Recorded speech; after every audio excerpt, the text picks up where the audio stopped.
Are you keeping an eye on your super at the moment? Do you check the balance often? Maybe you're already retired and really relying on this week to week, month to month. Are you noticing that since Trump's come to office, maybe your super balance has gone down? Might be not looking quite so flash. Maybe you're a bit worried about it. It's time to call Saul.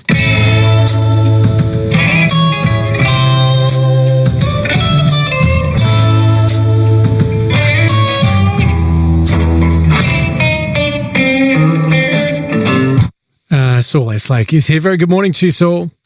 Good morning, Hamish. Thank you for having me on the program again. Now, I suspect you might be a dad joker, so I'm going to put you on the spot later on. But super. If we're keeping an eye on it, it's not looking too flash at the moment. Can we blame Trump? Are there other things at play? No, I think we can blame Trump.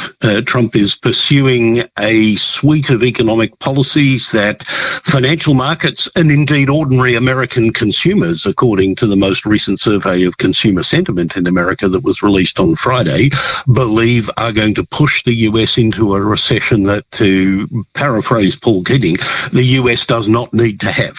And so we've seen consumer sentiment fall quite significantly, in large part because American households are now expecting inflation to be higher over the next 5 years than at any time since the early 1980s. And that's as a direct result of the taxes that Trump is proposing to impose on things that are imported into the United States from other countries, including Australia, but that's a very tiny bit of it. Much more imports from Canada, Mexico and China that between them account for more than half the stuff that's imported into the United States. Trump is imposing tariffs of upwards of 25% on that. You think what the average Australian would think if all of a sudden our government were to say, everything that's imported into the country is going to have a 25% tax on it. That's what Trump is doing. And ordinary Americans are not stupid. They can see the impact of that. They also know that the anarchic way in which Elon Musk and his musketeers are seeking to cut government spending will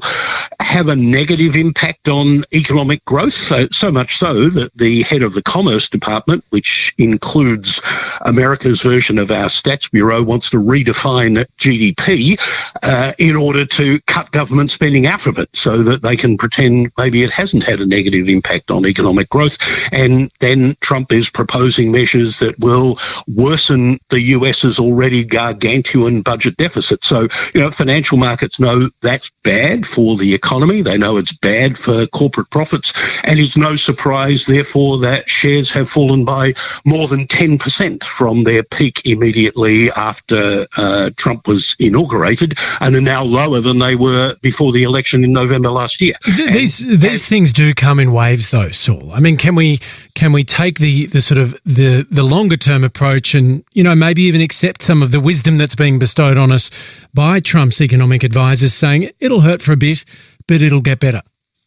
Well, I wouldn't use the word wisdom to describe anything that is emerging from the likes of Peter Navarro, who is, after all, a convicted felon. What would you use, Saul?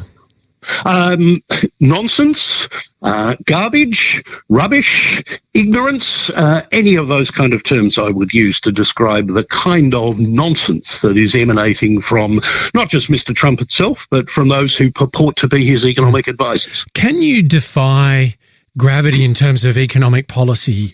And because they're saying that this is about returning jobs to America's working class, about onshoring a lot of the processing, about ensuring that there's manufacturing, about shoring up supply chains to make sure that America can make some things from start to finish, or at least more of the process in America.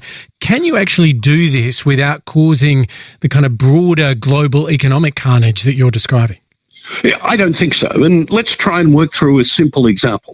Let's suppose that the tariffs that Trump is imposing on steel, which, remember, are of 25%, let's suppose that they actually do result in an increase in steel making in the United States and create more jobs in steel making in the United States.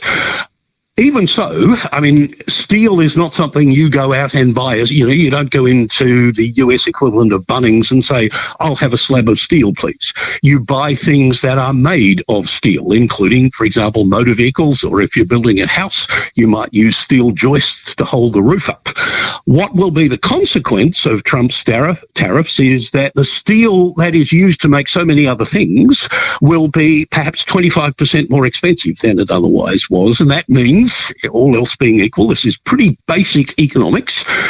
Probably year 11 and 12 high school economics students get taught this, that if you put the price of something up by 25%, people are going to buy less of it. In other words, even if it's true, which I'm not sure it is, that Trump's tariffs on steel will create more jobs at US steel mills, that will be more than offset by the loss of jobs in other plants that use steel to make things that they on-sell to subsequent consumers. Okay, so the Federal Treasurer, Jim Chalmers, will hand down a budget next week. This time next week, it'll be lots of people filing in for the budget lock-up where they get told what's in it before we then all learn later in the day. Jim Chalmers is confirming that the books will be in deficit when he delivers the budget. That's not a huge surprise.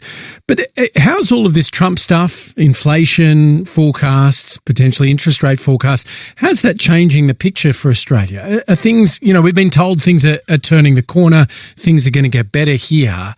Can we weather the storm? I think we probably can, but the risks to our ability to do that are rising quite significantly. What I think the Treasurer is going to say, based on some things he said publicly over the last 24 hours, is that the government will be revising down its forecasts for the global economy. And because we're a trading nation, something like a quarter of our GDP is derived from exports, slower growth in the world economy will have some consequences for us. And in particular, remember that a lot of Mr. Trump's trade war measures are directed towards China. They are intended to hurt the Chinese economy.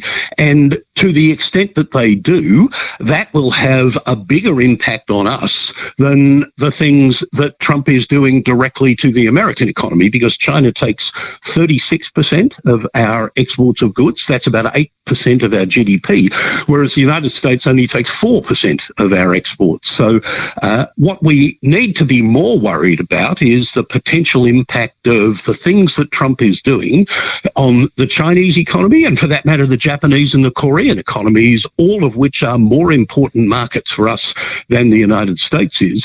Where we do have to worry about the United States is, of course, that our financial markets, like almost every other country's financial markets, except maybe China's, tend to follow very closely what happens on the US stock market. So even if our economy was roaring along, which it isn't, it is picking up a bit from the very sluggish growth we've had for the last 2 years. Even if our economy was roaring along, the fact that Trump is trashing, among other things, the US stock market, which in his first term he used to see as a kind of instant opinion poll on how he was doing, that would have an impact on the Australian stock market.